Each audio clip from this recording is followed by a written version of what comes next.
Thank you and welcome to the show this morning. The topic this morning is the Korean War and civil rights. And we're fortunate to have with us to talk about the war in Korea and the impact that civil rights had not only upon this war but upon American society soon after the war is Dr. Charles Kimbrough, a longtime activist in the National Association for the Advancement of Colored People. Dr. Kimbrough, let me welcome you to the show this morning. It's my privilege to be here with you, Dr. Haney. And to tell you how delighted, Dr. Kimbrough, we are to have you here this morning. As we said earlier, that you are a longtime activist in the National Association for the Advancement of Colored People. And I think that if there is an individual who is a representative of the association in Nashville, Tennessee, you would certainly be that individual. And so we're certainly happy to have you here and to talk about a topic that we know that you're familiar with, and that is civil rights, because you've been involved in this whole struggle of improving the condition of the African American for the longest. But before we get into the Korean War and civil rights, Dr. Kimbrough, let's have you to give our audience some information about your background, your education, and some of the things that led to this passion that you have for the rights of the African American. Well, Dr. Haney, I come from Giles County,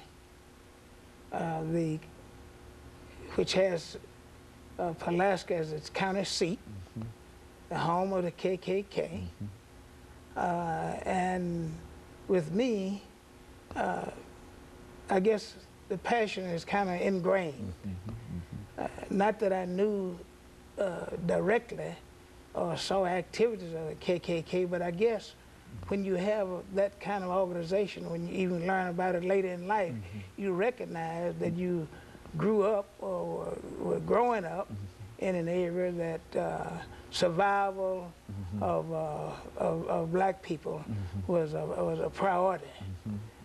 You didn't understand why you were told to do certain things, certain ways, not to say certain things, disregard certain behavioral pattern of white folk, for instance, but it becomes quite clear that your parents and the people that you grew up around, especially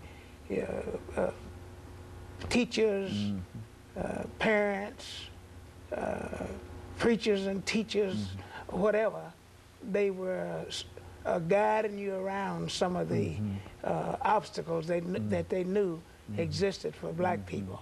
I had no, I never asked why I rode a horse 3 or 4 miles and then walked a couple of miles to keep up with the larger children. I never understood until later in life.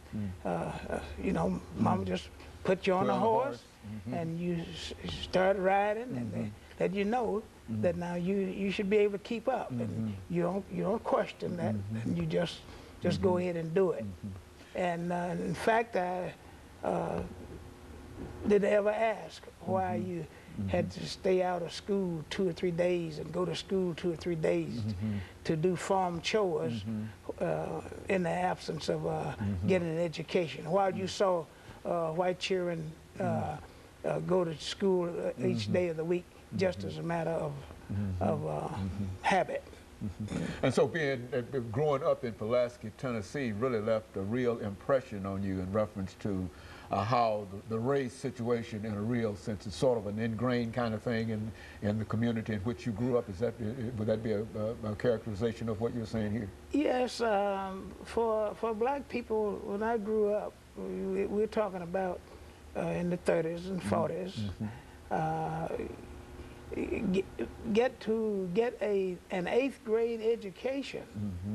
You know, it'd be like getting a BS or a master's degree now. You know, you treasure that because there was no really, not that much emphasis, not from my family. And I said that my family was not an unusual family. There were some people that I know they encourage you to stay in school and so forth. But being on the farm, when it's around 7th, 8th grade, you didn't want to go to school, you know. That was just about the end of school for you. That was about the end of school for you. Okay, and of course, we're nearing our first commercial break here, Dr. Kimbrough. And when we come back, we'll talk about some of your earlier educational accomplishments and going off to Tuskegee Institute and some of the things in reference to that and the impact that had upon you and your outlook dealing with this whole issue of race. Right. And of course, we'll be back with our audience following this very, very short commercial break.